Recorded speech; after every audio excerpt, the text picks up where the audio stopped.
Blessings and greetings, greetings and blessings, blessings. Oi, blessings and greetings and blessings, blessings. So we're live because we're meriting to stay alive in this most existential moments. As we have a little snafu there, dropping the camera.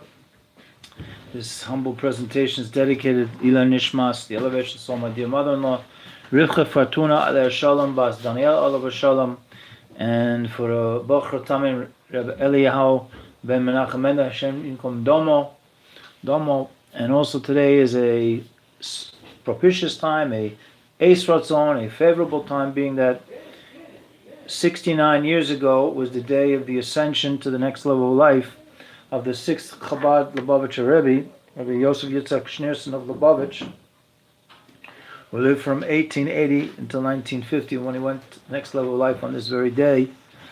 And also the following year would be the Hachtara, the ascension of the Lubavitcher Rebbe of this generation to take over the mentorship leadership of the Chabad Chassidic educational movement.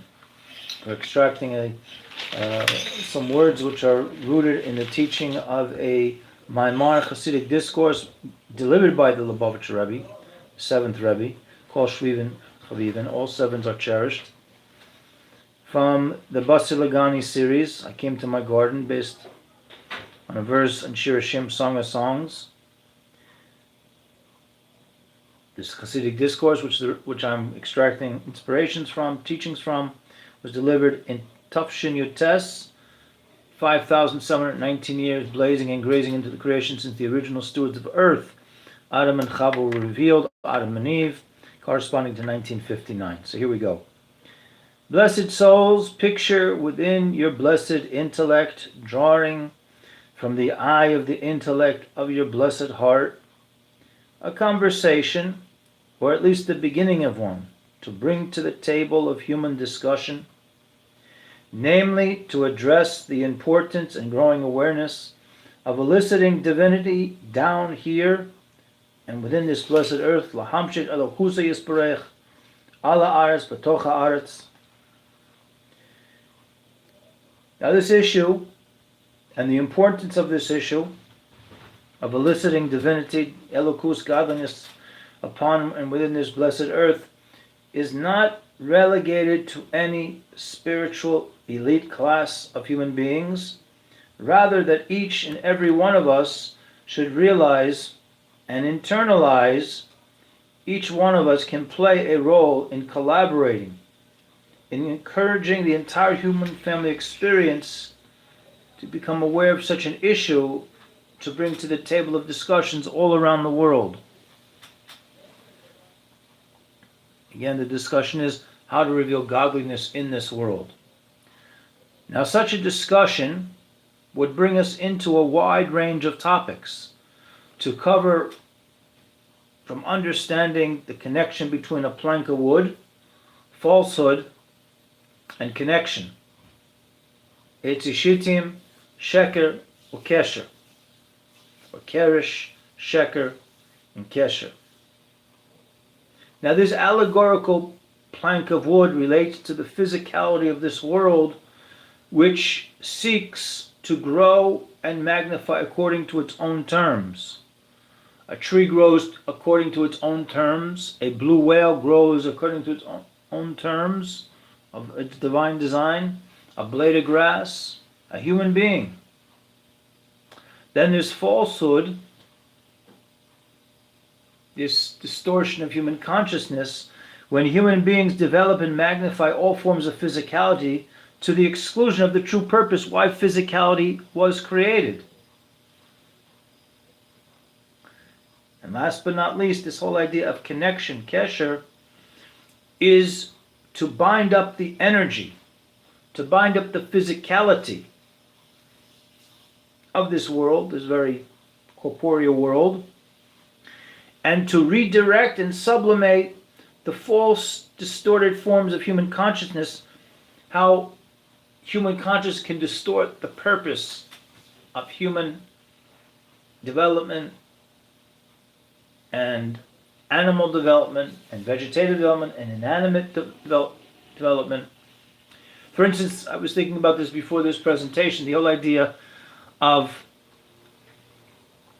physical fitness and, say, team sports, athletic endeavors. Team sports have a wonderful purpose to teach just that: teammanship, cooperation, collaboration, empowering. Of course, there's a celebration part of it. When one team has beaten another, there's the actualization of that teammanship, that cooperation, that collaboration.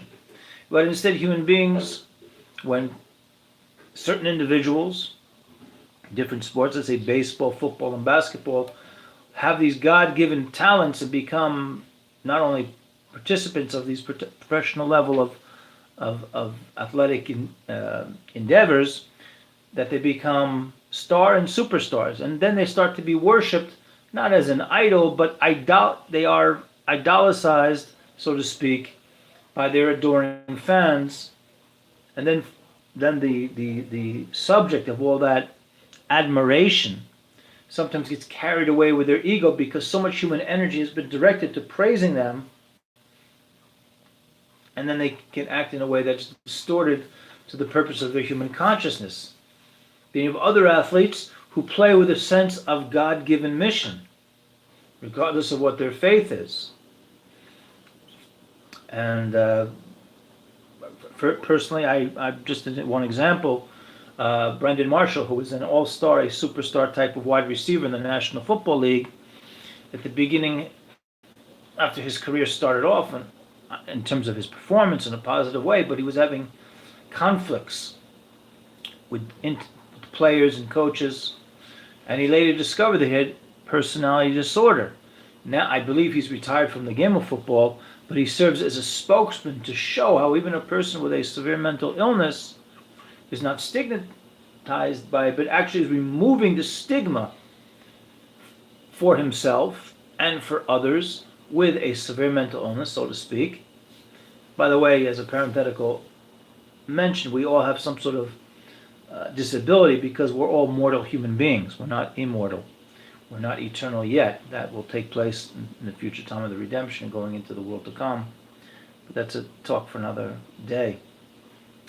So the last but lasting component of this matter of human discussion is kesher, connection. So how do we connect all these different types of growth that manifest upon the face of this blessed earth, and redirect the energy of false, distorted human consciousness, stigmatizing, hatred, jealousy, having a competitive spirit to the point where one is willing to undermine the efforts of another, using Machiavellian means of subduing one's opponent? Well, the connection is through the mitzvot, the commandments, blessed souls.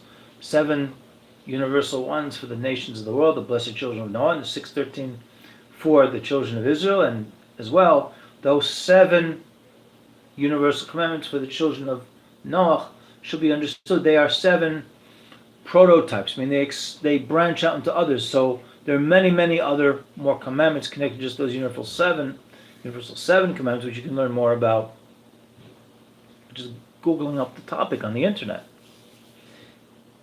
And of course the 613 for the nation of Israel, although right now in our state of exile we can only do 87. So it's very interesting that the one of the things that is brought out as a complaint against the Jewish people for promoting the 7 Noahic commandments, that we are criticized for promoting only 7 for the nations. But as I just mentioned, and you can do your research, they really can branch out to 30 and over 60 and even more, much more than that.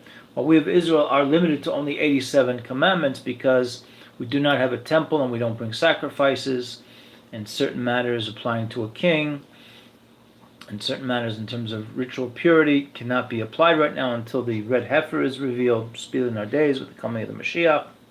So commandments are the way of redirecting the false human perception of purpose of life, and we have this wonderful entity of growth on the planet, which is alluded to by that allegorical piece of plank of wood. So much more to talk about, blessed souls, but we'll leave it there. And hopefully this will be food for thought, which will bring about proper cognitive, emotional, spiritual digestion. and to share with other people and get to wherever you are in the world, to get into round table discussions about purpose of life, connected to this threefold paradigm, until we should merit in our days to see all forms of falsehood and physical manifestation under the wings of the divine presence. Kanfei Shechina. May this all take place in the manner of a Havachad, one love, girl, Echad, one destiny, Kulan for all of us, but darkin darki shalom, peaceful and pleasant way. And I have to end up as I usually do. Blessed souls, it's my duty to remind each and every one of you have a divine image which will empower you to scrimmage and live out your life as a faithful steward among 7.5 billion plus human beings upon this blessed earth.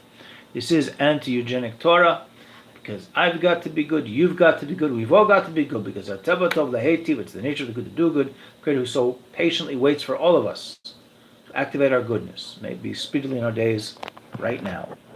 Take care.